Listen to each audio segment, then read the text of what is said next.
Welcome to 5% Radio, where it's all about learning like no one else today so you can live like no one else tomorrow. Please be sure to share and subscribe. Hello and welcome back to another episode of the 5% Radio podcast. In today's episode number 37, I want to do something a little bit different than I've done before. So back about 2 years ago, I began working on an ebook. And that ebook was actually part of a larger product offering. So I was going to have a free course that walked through 5 days of basically simplifying exactly how to get out of debt step by step in the most watershed, just easiest way possible. There were worksheets, PDF spreadsheets, all kinds of other stuff, posters that I put together with that free mini course. It's 5 days long. I still have the course. It's just not something that I'm really driving traffic to currently, but I still have that material. That being said, the purpose of that course was to sell this ebook and audiobook. So instead of going that direction and actually producing the course and running ads to it and doing all the different things that I had planned, I ended up not going that direction and I shifted towards a marketing agency model. And but with that being said, I still have that ebook. I still have the content, all of that stuff that I put together that I painstakingly created and wrote. And I ran these 10 principles in this ebook past one of my friends who's a millionaire, does incredibly well financially with the money that he brings in. And then also just what he lives on, his living expenses compared to what he makes are an absolute joke. So someone who's done extremely well financially, coached a lot of other people into also bettering their finances. And I ran these principles by him and one other gentleman who makes somewhere between 20 and 30 grand a month. And I just said, hey, I just want to know what you think of this. I'm writing this ebook. I explained the whole thing to them. And they're like, yeah, those sound good. So with that being said, I'm going to read principles 1 through 5 today out of that ebook that I put together a while ago, never ended up really doing anything with, but I still have the content. And to me, the content is very useful. Put a lot of time into this. And hope you enjoy it. Introduction. Hi, and congratulations on choosing to read this ebook. The lessons covered here are powerful and have the ability to truly revolutionize your finances if you choose to apply them. I am not, nor do I claim to be a financial advisor. The information contained in this book is strictly for educational purposes. That being said, I have learned a thing or two about getting out of debt as fast as possible, increasing earning potential, and managing money. The majority of people get their money perspectives from family and friends. The end result? They have similar finances to the average Joe or Josephine. The average man or woman, despite what he or she would admit to you, does not have things figured out when it comes to money. Furthermore, neither does the average banker, professor, small business owner, salesman, 9-to-5 employee. Need I go on? The average person's finances are just that, average. Because people do not learn solid, tested and proven, timeless money principles, they spend their whole lives hearing about how important it is to get a good education and land a good paying job, only to go through life and never actually learn how to manage the money they worked so hard to make. This is not an entirely comprehensive financial program. However, it is a phenomenal place to start. If I would have had the following information 10 years ago, I can tell you that I would be significantly further ahead. The 10 principles covered here are timeless and can be used to improve any financial picture. If you have specific questions about your financial situation, seek out advice from someone with the fruit on the tree. I sincerely hope these 10 principles are as impactful to you as they were for my wife and I as we began to learn and apply them several years ago. Here's to an above-average financial picture. Now let's dive in. Principle number 1. It's not what you make, but what you keep that matters most. Many people put all of their energy into being able to increase their income. Although this is a wonderful thing and no one should ever go out of their way to decrease their income, increased earning ability that is not backed by increased money management ability will very rarely solve financial issues long term. This point is perfectly illustrated by the fact that the majority of people who make $35,000 a year believe all of their financial struggles would be solved if they only made $45,000 a year. Likewise, the person who makes $75,000 per year thinks they would be set if they were making $100,000 a year. Generally speaking, the more someone makes, the more they spend. This is how someone who makes millions of dollars during their career can end up flat broke not long after retirement. Long-term financial success ultimately has less to do with the amount you earn and more to do with your stewardship of what you earn over time. Take, for example, a person who makes $60,000 a year and spends only $40,000 to $45,000 per year. He or she lives within their means and consistently chooses to spend well below what they bring in. The end result of this person's financial picture may not be one of opulent, glittering wealth or lavish lifestyle. However, it is one void of financial stress and hardship.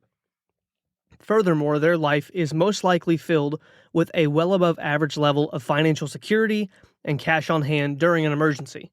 An extreme example of this would be that of NFL players. Stats show that up to 78% of NFL players fall into severe financial stress or end up going bankrupt within just 2 years of retirement from the league. This happens despite the fact that on average, an NFL player will earn approximately $3 million during his career. Contrast this with the financial choices of someone like veteran NFL safety Glover Quinn, who saved 70% of his after-tax income during his career. By the time his career ended, the total of his savings amounted to over $33 million. Because he maintained a reasonable lifestyle, Glover will continue to enjoy a comfortable retirement without having to work ever again. Principle number 2. Pay yourself first. In this principle, we'll be discussing something that is foreign to most people nowadays: saving a designated amount of all income. Paying yourself first refers to the practice of scraping a set percentage off the top of all your earnings and setting it aside for the sole purpose of savings. The general recommendation, and a great place to start, is 10%. This may sound like a large number to some people depending on how much you make and what your spending habits are currently, so let's break it down further. The average income is $65,000 in a two-person household, give or take a few $1,000s based on your state. Using that as our reference point, saving 10% right off the top would equal a savings of $6,500 per year. Not huge, but that's not too shabby overall. Per day, though, that breaks down to just $1,781. Put another way, given there are 2 earners in the household, that means each person needs to save, or avoid spending, just $8.91 per day on unnecessary expenses. What if you make less than average, though? Or what if you're on your own?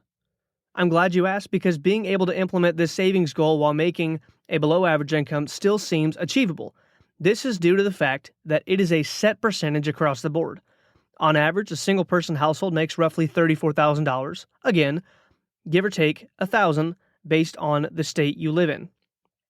At this earning level, a person only needs to set back or avoid spending $9.32 per day.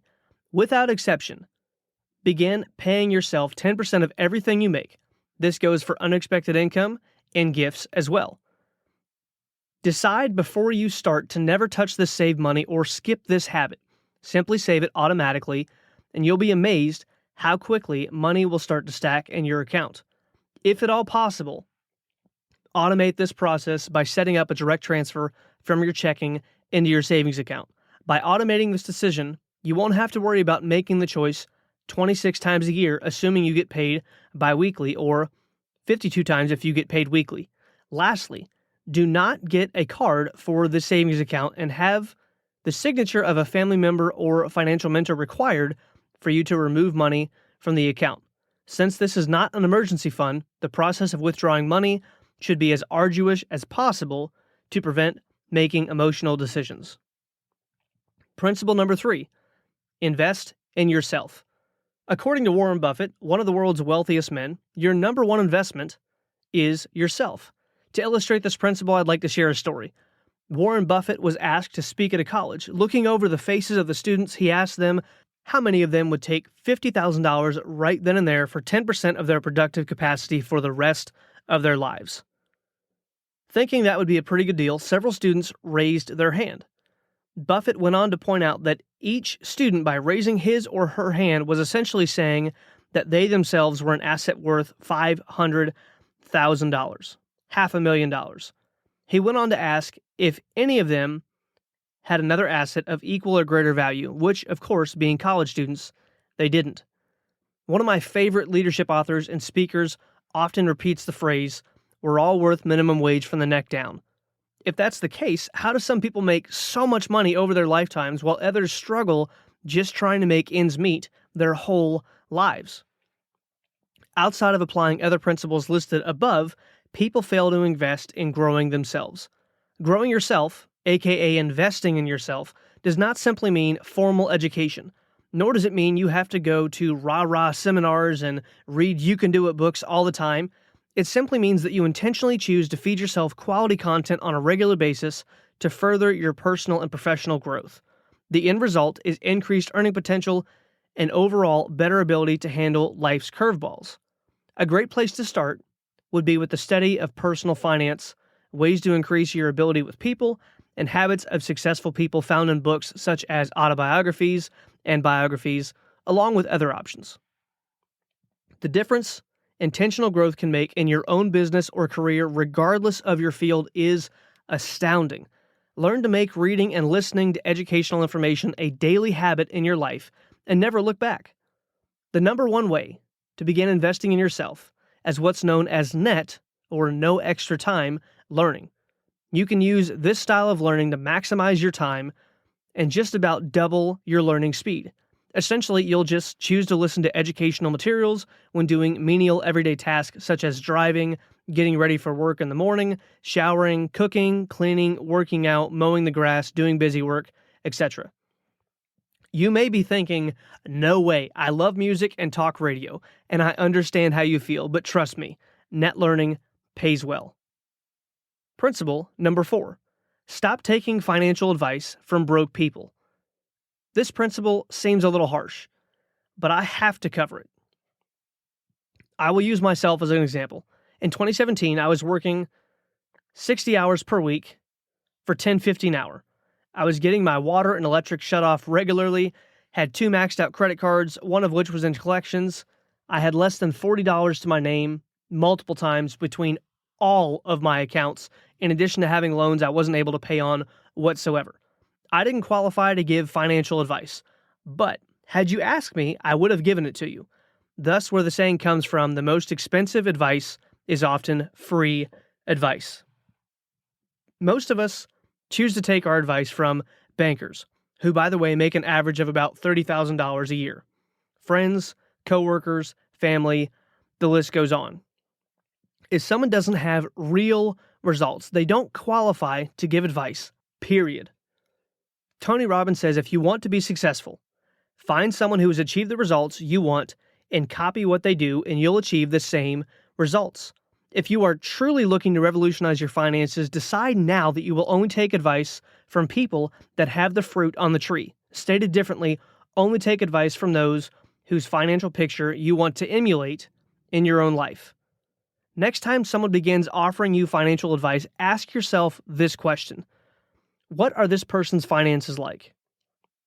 Not how much does he or she make, but is their financial house truly in order? Decide from here on out that you will never again take financial advice from broke people. Just because somebody has a title, a degree, or a position of prominence does not mean they qualify to give you financial advice. Be careful where you get your advice. Although free, it could turn out to be very costly. Principle number 5, make a real budget and stick with it. Studies have shown 44% of people live paycheck to paycheck, month in and month out. And on top of this, they do so without having a budget. Based on what I know about personal finance and the amount of people I have talked to about money problems, I would venture to say this stat is low. All of that being said, what does it look like to live on a budget and what qualifies as a quote-unquote real budget? We have all heard of budgets before, but have you ever actually made one? A real budget includes all expenses, not just regular bills. A budget is not just a collection of all your monthly bills written down. It is the intentional allocation of your finances in specific amounts for all expenses. This means if you prefer going out to eat once a week or more, it needs to be cut out, reduced, or budgeted in as is. You cannot expect what you don't inspect. This means if you want an area to improve, you need to track it. What gets measured gets managed. No measurement equals no management. How can you manage something you don't have a pulse on? The purpose of a budget is not just knowing how much money is left over after your regular bills. The goal is not only to put controls on overspending, but also determine the amount of disposable income you have every month. It is absolutely necessary in situations where finances are shared, such as marriage, that both parties are on the exact same page. Anything less than working as a team will end up causing disagreements, as one person will want to stay firmly on track, while the other person may take much more lackadaisical approach to the spending.